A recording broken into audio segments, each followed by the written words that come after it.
Welcome back to Wristwatch Deep Dive. Today I'll be talking about my Breitling Navitimer. Again, as a reminder, I'm not a dealer or a flipper.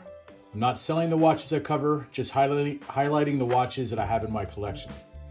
So, this is a Breitling Navitimer 41, reference number AB013924 C1A1. These reference numbers, like the Omega, they don't make it easy. So here's the watch here. Beautiful watch. This is a pilot's watch, and I'll go over some specs. So it's 41 millimeter stainless steel case, 46.9 millimeters lug to lug, 13.8 millimeters thick. It's a rotating bi-directional bezel. This is basically the Navitimer slide rule, and we'll talk about that in a few minutes. Stainless steel bracelet, 22 millimeters between lugs. I prefer to buy watches with metal bracelets instead of the leather or canvas or rubber bracelets.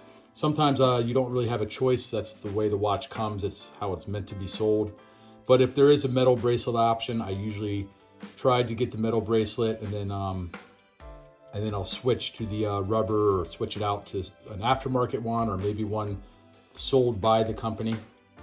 So I do that to kind of maintain value, but also because it's a lot harder to get a metal bracelet if you decide you wanted a metal bracelet one than a rubber, canvas, or leather one.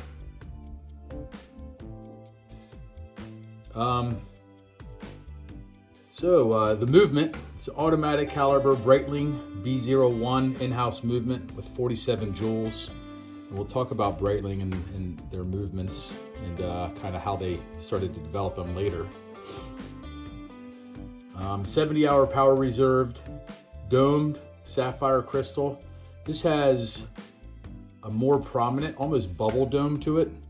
That was different than the Seamaster that I highlighted last week. Blue dial with black subdials. I just need to get just enough room from the camera so it doesn't blur there. Sword style hands and indexes are filled with superluminova that lume green, and we'll do a lume shot at the end. Complications, there's a date window at 6 o'clock. And of course the chronograph with plunger style buttons for the stopwatch function, chronograph function. And we can go over that right now. So you'll see here at the 9 o'clock, the subdial is for the seconds hand. And then I have hours and minutes for the stopwatch, and then the red hand is the seconds for the stopwatch function. And there it starts, and it's a very deliberate push button, so which is very nice. And then you just stop it and reset it. So this one has a push down crown. It's not a screw down crown, so right now I'm winding the watch. Push down crown that has hacking seconds function for precise time setting and a quick set date. So if this number 1 position, as I pull it out, sets the date, and then the number 2 position sets the time. And you just simply push it back down. Transparent Expedition case back. Again, I really love these transparent case backs where you can see the movement. It's just another level of kind of art to the watch that I really like. I bought this watch through Gray Market. I have experience buying watches through ADs, Gray Market, from flippers on Chrono24 and eBay in person. I plan to do a video in the future to talk about the good and the bad from these different sources. Let me know if that's something that interests you. I have a ton of experience in buying watches, not really selling. I haven't ever really sold a watch, but I do have a ton of experience from buying watches from multiple different sources, especially because I have so many different brands. So brand info. Breitling was founded by Leon Breitling in 1884, known for their precision-made chronometers and designed for aviators. So this is really designed, the beginning of the brand, the roots are for pilot watches. It's headquartered in Grenchen, Switzerland. Breitling is an independent company, not part of a larger group like many other watch companies, so it's not part of Swatch Group or LVMH or Richemont or anything like that. Historically, Breitling sourced their movements from third-party companies. However, in 2009, they developed the B01, which this is the movement that they developed in-house. And it has a column wheel chronograph movement, and use in this of this movement is in this model, the Navitimer and the Chronomat. A 24-hour version of the Navitimer was developed for astronauts in the Mercury space program back in the 60s, I believe, early 60s. And other notable models are the Chronomat and the Emergency, the Breitling Emergency. There's also an Emergency 2. And they both contain a radio transmitter for civil aviation to broadcast to a distress signal. This was used in 2003 by 2 British pilots that crashed their helicopter in Antarctica. They activated the beacon and were rescued.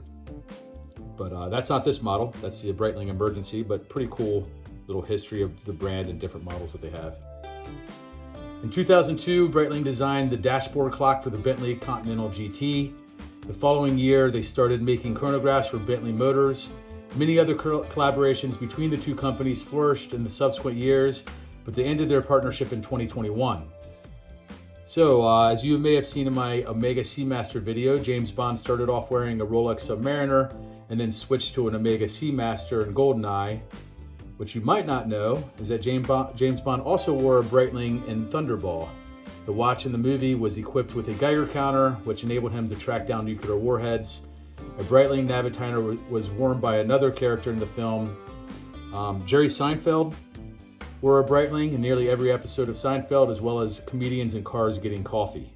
So I don't know if that's a celebrity endorsement per se, if he's paid, but this is a tidbit factoid for Breitling. So the Navitimer history. The Navitimer debuted in 1954, and that's under dispute, apparently. Some people believe it might be actually a little earlier than that. But it was designed to be an aviation pilot's watch. First watch that included all the figures to calculate flight operations and progress.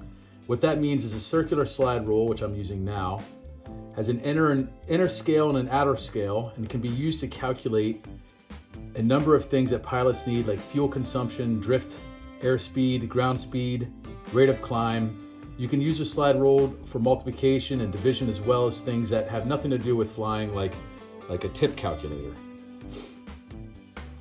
There are manuals and websites that show you how to use this feature. To be honest, I'm not an expert in it. I like that it's there, but I've never, after a meal or at a bar, used the slide rule to figure out how much I owe in tips. I think I'd rather just use the app. But it's cool that it's there, and I like the history of it, that it's kind of proprietary to Breitling. So, why I chose this watch? Breitling is an old, reputable brand. The Navitimer is their iconic model. Breitling has quite a few nice models, but in my opinion, if you were only going to own one Breitling, it should be the Navitimer. I feel this watch is able to simultaneously capture a vintage and a new look. So it has that vintage kind of pilot watch look, but it's also new. I like the color combination, and I like the smaller 41mm case size due to my dainty wrists. They do make 46mm model, and they have really cool color combinations in that model as well. They have the 46mm where the subdials and the outer slide roll scale is white. Looks really nice, but it just doesn't look as nice as the 41 does on my wrist. I'll do a wrist shot here so you can see. Fits nicely. The bracelet has the deployant clasp where you push the button and it releases both. One thing is you do have to put this side on before this side because it has like a capture with that Breitling emblem over it. It does not have like a quick set feature or a quick release feature to adjust the size like a Rolex or other models do. It's nice. Those features are nice on a hot summer day when sometimes you can swell a bit from metal bracelets can get a little uncomfortable, but most of my metal bracelets don't have that feature, so I just do without. All right, so the box, it's not much to the box. It's not this, you know, it's a nice kind of travel box. It's not the sexiest box out there, but serves the purpose. And there you go. Not much to talk about for the box. The last thing to show is the lume shot. So for that, I'll turn the light off. Shine a little bit of, kind of charge the lume. The UV flashlight. There you go. So this is a nice lume. It's not as good as the Seamaster was, but it does the job. So green on the indexes and the hands. So, like I said, I would like rank this as a mid-tier lume. Some of them are a lot nicer, easier to see. This one is not bad, but not the best I've seen either.